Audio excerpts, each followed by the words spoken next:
Hello, আসসালামু আলাইকুম। আমি নাদিয়া বলছি। আজ আমার মেয়েদেরকে নিয়ে, এটা আসলে অনেক আগের ব্লগ। আমার মেয়েদেরকে নিয়ে আমি ঘুরতে গিয়েছিলাম। মানুষ বলে শুধু কোথায় ঘুরতে যাবে, কোথায় যাবে। আসলে আমাদের কাওলা এলাকা না অনেক সুন্দর, যদি ঘুরে ঘুরে দেখতে পারেন আসলে অনেক সুন্দর। আমাদের এখানে দেখেন বা এই যে ছেলেরা খেলার মাঠ আছে, মোটামুটি আমাদের এলাকাটা আসলেই অনেক সুন্দর, খেলতেছে সবাই। আমার বাচ্চাদেরকে নিয়ে বিকালে আমি ঘুরতে নিয়ে গেছিলাম। ওরা বাসায় থাকতে থাকতে বোর লাগতেছিল। পরে এই যে আমার বড় মেয়েকে, ছোট মেয়ে ওর পিসায় ঘুরতে গিয়েছিল।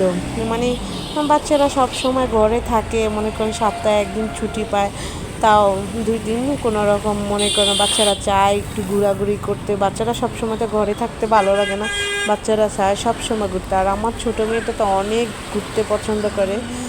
আমার বড় মেয়েটা অতটা না, কিন্তু আমার ছোটো মেয়েটাও খুব ঘুরতে পছন্দ করে। আর আসলে আমাদের কাওলা এলাকাটা এতটাই সুন্দর, দেখতে অনেক ভালো লাগে। আসলে আয়সা ঘুরতে পারেন, আপনারা আয়সা দেখতে পারেন আমাদের কাওলা এলাকা। আসলেই ভালোই লাগে, রাস্তাঘাট অনেক সুন্দর হয়েছে, আগের থেকে আমাদের কাওলা অনেকটাই সুন্দর। আসলে কি আমরা ভাবি যে ঘরে বসে থাকি, যে না কোথায় যাব কি, আসলে বাচ্চাদেরকে নিয়ে এই কোয়ার্টার আছে, বিভিন্ন জায়গা আছে, এখানে অনেক শুটিংও হয় মাঝে মাঝে। আমাদের কাওলা এলাকা অনেক নাটকের শুটিং হয়, দেখতেই পাচ্ছেন অনেক সুন্দর একটা এলাকা। আইসা কারোর যদি ভালো না লাগে আমাদের এখানে এসে ঘুরে যেতে পারেন, আসলে মনটা ভালো হয়ে যাবে, অনেকটাই ভালো লাগবে। ঘরে বসে না থেকে এসে ঘুরে যেন আমাদের এলাকায়।